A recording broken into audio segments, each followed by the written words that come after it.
Terima kasih atas kesempatan yang diberikan, Bante. Baik. Tadi pagi saya bermeditasi dengan teman-teman semua di wihara.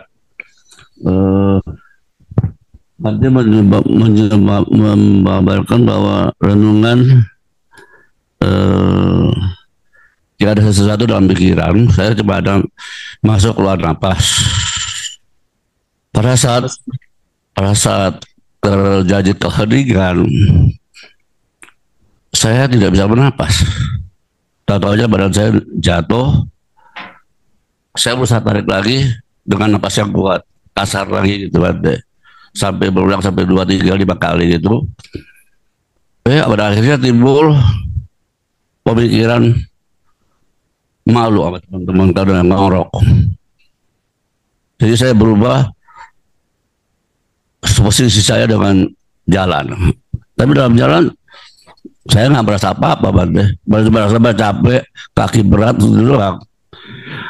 Sebenarnya saya apakah harus melanjutkan terus sampai berpuluh-puluh kali ngorok gitu sehingga dia timbulnya ini minta kesadaran, Bante. Terima kasih. Iya. Iya, sebenarnya berkenaan dengan objek meditasi, ada juga disampaikan oleh Sang Buddha, bagaimana kita memegang objek meditasi. Objek meditasi penting untuk kita gunakan sebagai supaya batin senantiasa berada di sini dan sekarang, tidak mengembara, tidak ke masa lampau ataupun yang akan datang. Objek meditasi masih penting untuk dijadikan sebagai pegangan. Tetapi bagaimana kondisi batin ketika memegang objek meditasi? Itu diibaratkan seperti seseorang yang memegang seekor burung puyuh. Ketika seseorang memegang seekor burung puyuh terlalu kencang, apa yang terjadi? Burung tersebut mati. Tapi kalau kemudian terlalu kendor, burung tersebut terbang. Maka harus apa? Memegangnya tidak terlalu kencang, tidak terlalu kendor.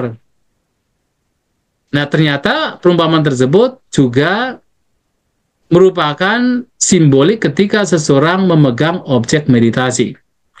Ketika memegang objek meditasi, kita hendaknya tidak terlalu mencengkram, tapi juga tidak kendor. Termasuk kita memperhatikan keluar masuknya nafas. Kalau kita terlalu kencang, terlalu mencengkram objek keluar masuknya nafas, yaitu malahan kita punya masalah dengan nafas. Kan sering kan orang bermeditasi kemudian bermasalah dengan nafas, seperti nafas menjadi tersengal-sengal, seakan-akan oksigen juga kurang. Kenapa? Karena ada semacam kecenderungan untuk mengatur nafas. Nafas harus begini, nafas harus begitu. Mencengkram. Seperti seseorang mencengkram seekor burung-burung terlalu kuat. Sehingga apa? Mati.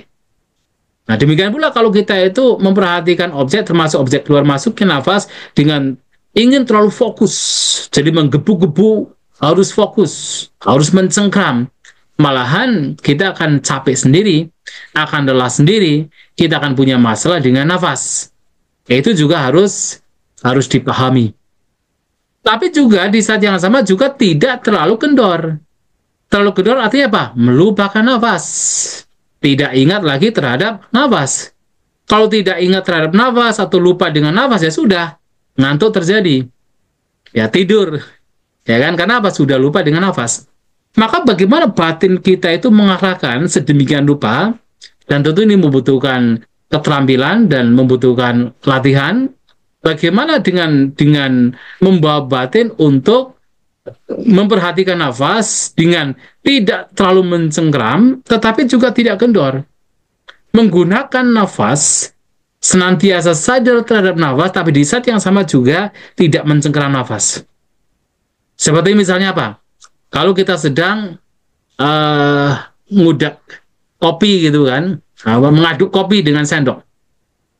Itu kan terjadi karena apa? Profesional ketika memegang sendok.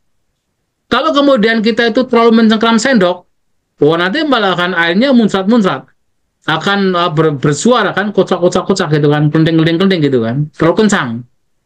Tapi kalau kemudian terlalu kendor, ya lepas. Maka harus proporsional.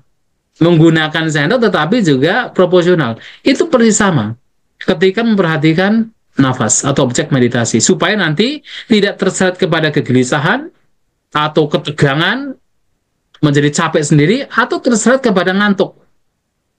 Nah, sehingga dengan pemahaman demikian, ketika pada saat kita memperhatikan nafas, kok pikiran sudah mulai ngelantur kemana? Sudah mulai melambun, sudah mulai berfantasi. Oh, ini bahaya, ini pasti akan membawa pikiran mengantuk kemudian tertidur. Nah, ketika itu terjadi itu harus apa? Harus dimunculkan semangat. Ya, karena itu sudah terlalu kendor. Maka harus dimunculkan semangat. Semangatnya apa? Misalnya, punya tekad. Tekad untuk memperhatikan nafas, tidak melewatkan satupun objek keluar masuknya nafas misalnya. Punya tekad. Atau dengan cara apa? Melakukan penghitungan. Dihitung 1 sampai 5. Itu minimal.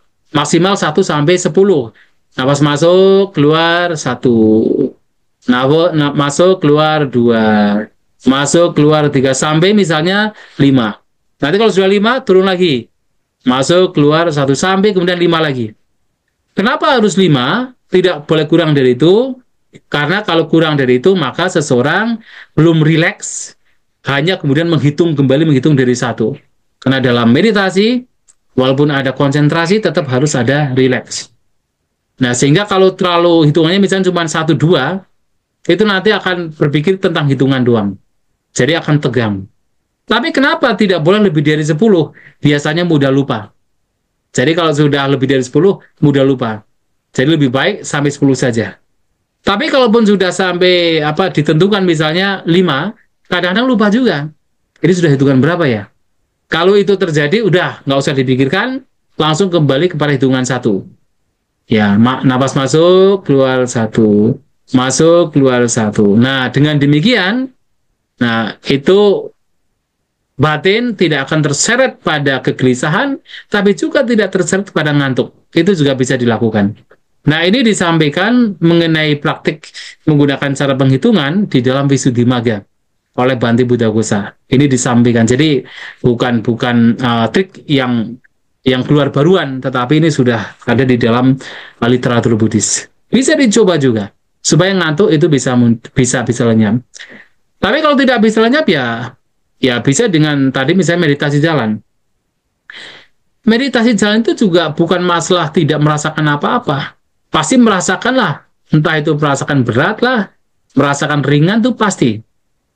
Tapi yang menjadi penting itu adalah bagaimana batin itu atau kesadaran itu diarahkan, dihadirkan terus.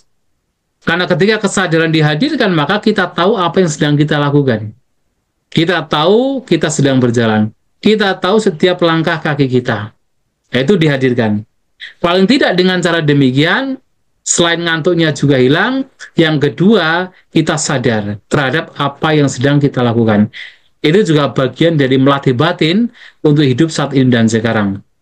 Ditambah lagi kemudian ketika di dalam kesadaran tersebut juga disisipkan misalnya nilai-nilai luhur. Contohnya apa? Ketika berjalan kita juga merenungkan dengan kebijaksanaan bahwa ini hanya sekedar 5 gugusan. Tidak ada aku, tidak ada diri, tidak ada self, tidak ada entitas yang sedang berjalan. Tidak ada makhluk, yang ada hanya sekadar 5 gugusan. Nah, ini nilai-nilai luhur demikian juga bisa dimunculkan pada saat berjalan. Sehingga batin menjadi detached, batin menjadi tidak melekat. Nah, ini juga bisa dimunculkan di sana ketika sedang bermeditasi jalan. Apakah perasaan yang muncul itu perasaan yang seperti kosong atau tidak? Selama masih mengenali keberadaan bahwa sedang berjalan, itu sudah cukup. Itu sudah baik. Apa sih yang mesti dicapai, maksudnya diperoleh dalam kita bermeditasi? Kan yang terpenting adalah kita itu memahami diri sendiri. Yang terpenting adalah kita sadar terhadap apa yang sedang kita lakukan. Termasuk perasaan yang tidak menyenangkan kita kenali. Perasaan yang menyenangkan kita kenali. Perasaan yang netral kita kenali. Perasaan seakan-akan tidak ada apa-apa kita kenali. Nah, ternyata semua itu bisa berubah-ubah. Tidak bisa tetap. Semua mengalami perubahan. Nah, ketika mengalami perubahan, terus apa yang mesti dilekati terhadap setiap fenomena? Kan tidak ada pada akhirnya. Sehingga mengalami setiap pengalaman tanpa harus melekatinya. Itu juga bagian penting di dalam kita bermeditasi. Ya, mudah-mudahan ini bisa dipahami ya.